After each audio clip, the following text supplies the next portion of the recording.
Swaminarayan, Swaminarayan, Swaminarayan, Swaminarayan. Swaminarayan, Swaminarayan, Swaminarayan, Swaminarayan. Ivan, you're liking your chamchi? Uy, very good. Oo. Pinapakain ni Mommy si Ivan, guys. So, ganito yung ginagawa namin usually, guys. Kapag nakaseason yung mga prutas, kung wala nakaseason yung Chico, gagawa kami ng Chico juice. Tignan niyo si Ivan, guys. Tinitingnan ako ni Ivan while speaking. You want to do vlog also, ha? Huh? Hi, guys! Hi, guys! Ubo, pre! Ooh!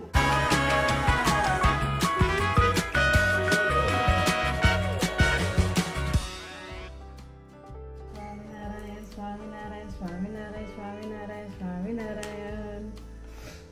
Swaminarayan, Swaminarayan, Swaminarayan, Swaminarayan. Ulit! Habang nagdadasal si Mommy dito, ayan.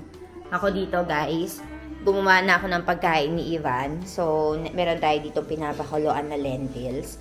And meron din tayong pinakuluan na broccoli. And meron tayong daily supply ng gatas. So, papakuluan na natin ito. So, everyday, guys, ganito yung morning routine namin. So, unang maliligo si Mommy sa akin. Tapos, ako maya-maya ako maliligo. Kasi maglilinis pa ako ng banyo.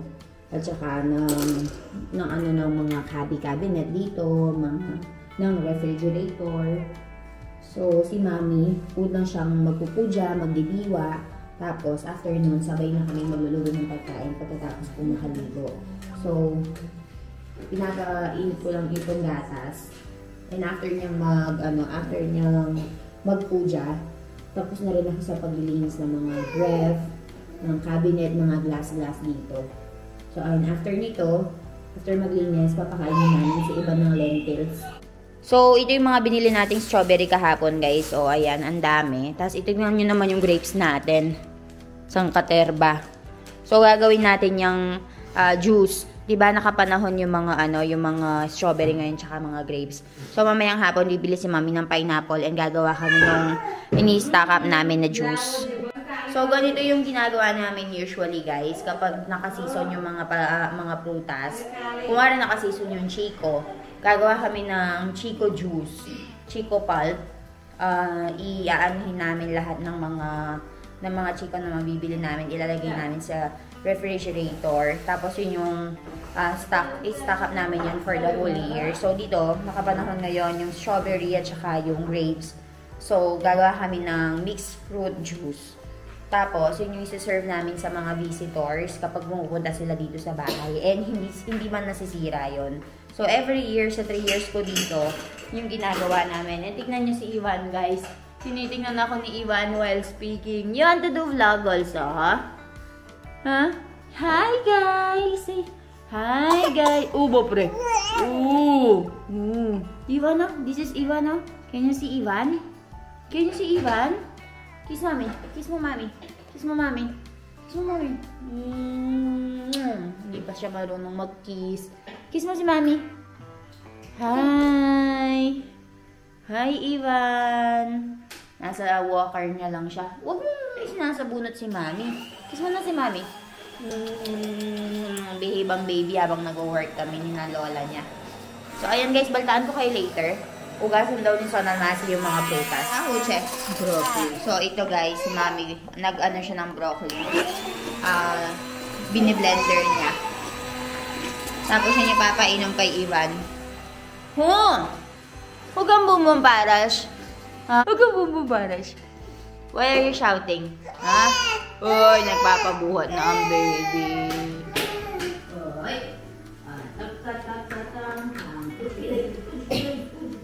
Hi, Ivo. Hi. Where's Ivan? Where's Ivan? Hi, ayan si Ivan, oh. Oh, Ivan. Ivan, oh, you got it. Parang na yung kalan. Hi. Hi. So, inintay lang natin na matapos itong milk, guys. And then, maglilinis na tayo ng banyo. And ganyan yung routine namin for today. Ganyan yung routine namin everyday. Busy si Mommy and si Lola. Papatulugin ko lang si Ivan. What do you want? What do you want? Nag-aalisan na siya. You want to go outside? My baby wants to go outside. Where my baby wants to go? So, meron tayo ditong mga grapes, guys. So, lilinisin na natin sila. Ang dami na yung binaling grapes. Kasi gagawa tayo ng juice. Iba isang color. May green. Saka may, violet. Linisin natin isa-isa.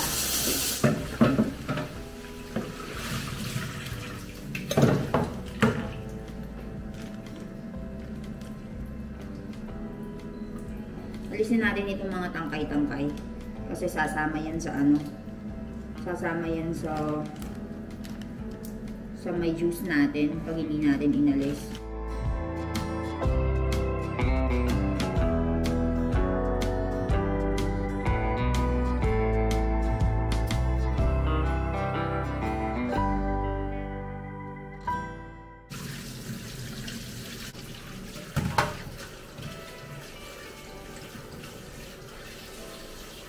So, kailangan na rin na anuhin ng maayos to, guys. Banlawan ng maayos kasi yung mga grapes dito, binibigyan nila ng chemical. So, banlawan natin ng maayos para maalis yung mga chemical kahit pa paano.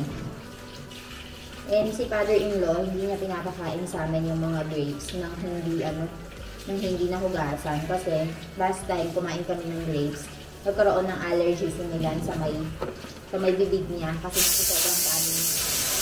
kasi nga sa sobrang daming chemical na ginagamit nila. Kung napapansin nyo, pakahugas talaga yung kailangan. Ano, hugasan natin isa-isa. Hindi naman isa-isa. Matagal yun kapag isa-isa. Pero, wash it thoroughly. Especially si Ivan, kakainin niya to. Diba? Kasi farmer ang father-in-law ko, diba? So, alam niya. And may mga cases dito, guys, na ayun nga, para lumaki ng maayos yung mga grapes, talagang dinadamihan nila yung chemical na nilalagay nila para maging malaki ng maayos. Much better kung i-rinse mo siya, overflowing water, running water.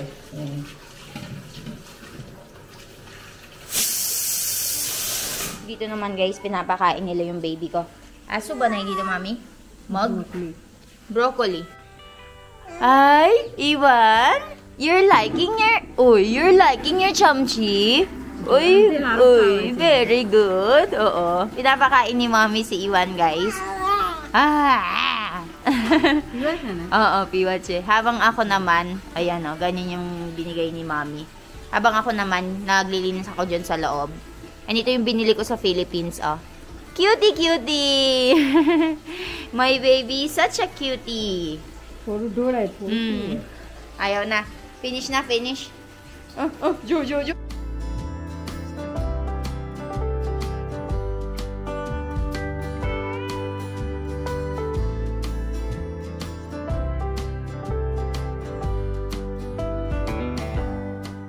So, ayan guys, nahugasan ko na itong mga grapes. And pinakahugasan ko talaga sila ng maayos kasi yung chemical nga.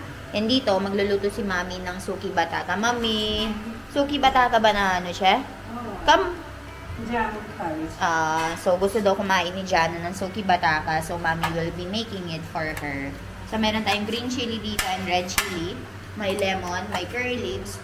And dito, nagpapainit na si Mami ng oil. Tapos, nandito yung potato natin. So, ang ulam lang natin ngayon is patatas na lalagyan lang nila ng iba't ibang mga masala. Lalagay na natin dito yung mga grapes, guys.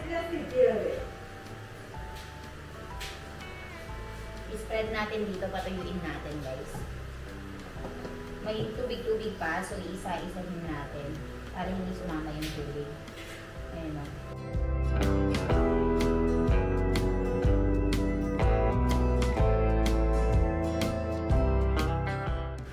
Hayaan lang natin na maano dito. Hayaan lang natin na tuyo. Patuyuin lang natin. So, ayan guys, kapag mainit na itong oil natin, maglalagay si Mami dito ng peanut. So, nire-ready niya na lahat ng mga singdana daw. Gusto daw niya ng singdana. Kunin natin dito sa may refrigerator. Ama? Ama, chef, singdana. Ayan, ito yung singdana natin, guys. So, ayan yung refrigerator natin. Sobrang daming laman, punong-puno. Bigay natin kay mami to. Singdana. So, ang una daw ilalagay is itong Giro, guys. Ayan, naglagay tayo ng peanut or sing kung tawagin nila dito sa India. And then, ilalagay natin itong green chili and red chili. After that, lagay natin itong curry leaves.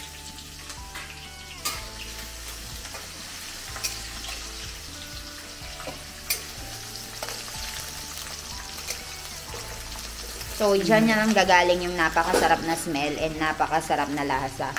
Ito, meron tayong sesame seeds.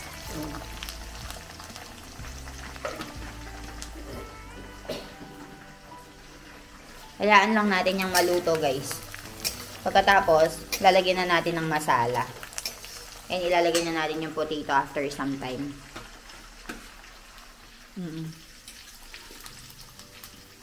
Kaya syempre, wag natin kakalimutan yung lemon. Lagay natin yung lemon. Nire-ready na ni mami lahat para hindi na siya mahirapan mamaya. Kasi kapag naluto na ito, mabilisan na. So, as a fetida, or hing kung tawagin nila dito, hing.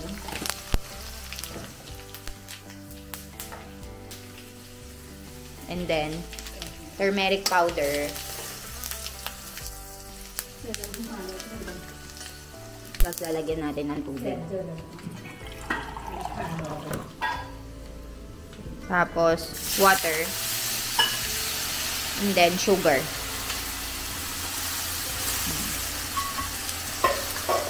Tapos, lagyan natin ng salt.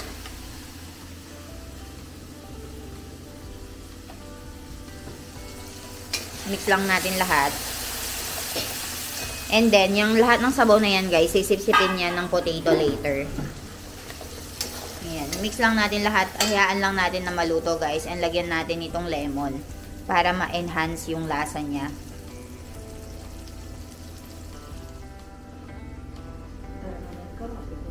Wala kaming dana dito or else you can put dana. And then, ilagay na natin itong potato, guys. So, sisip-sipin na niya yan. Mix lang natin all together. Tapos, okay na yung pagkain natin. So, this is what they call suki batata nusak. So, usually, they're eating it during agyaras or fasting day. But today, Jano wants to eat it. So, mommy cook it for her. Favorite siya na Jano. So, it's Jano's favorite item also. So, nag-request siya kay mami na kung pwedeng magluto daw si mami ng ganito. So, early in the morning, haru apranay vicharwano sukhawano rate tayar garwano boddu. That's what we want, guys. We want to fix already what we want to eat during the day para hindi na kami nag-iisip pa. So, ayan, okay na siya, guys. And dito, hindi pa ako tapos sa paghuhugas ng mga strawberry. So, hugasan na natin itong mga strawberry. And then, maglinis na tayo ng banyo. Guys, ang dami nating strawberry. So, ang gagawin natin is yung tangkay niya, aalisin natin.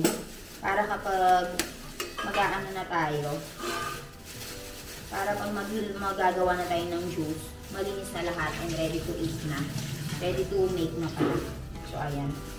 Let's just remove yung tangkay-tangkay.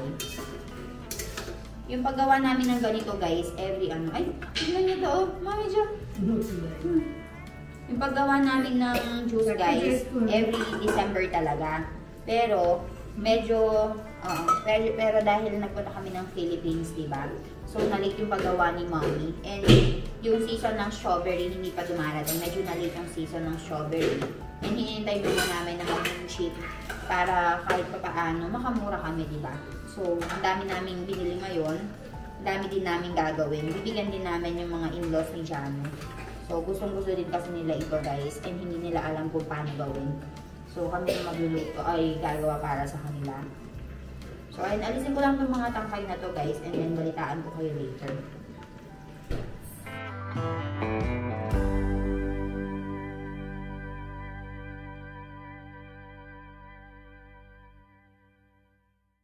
So, ito yung mga strawberry natin, guys. And nag-separate na kami ng mga kakainin namin dito sa bahay. So, hugasan na natin siya. And then, papatuyuan na natin. So, ayan guys, natapos na natin. And papatuyuin lang natin yan. Tapos, mamayang hapon, bibili daw si mami ng pineapple. And then, gagawin na natin yung strawberry juice natin.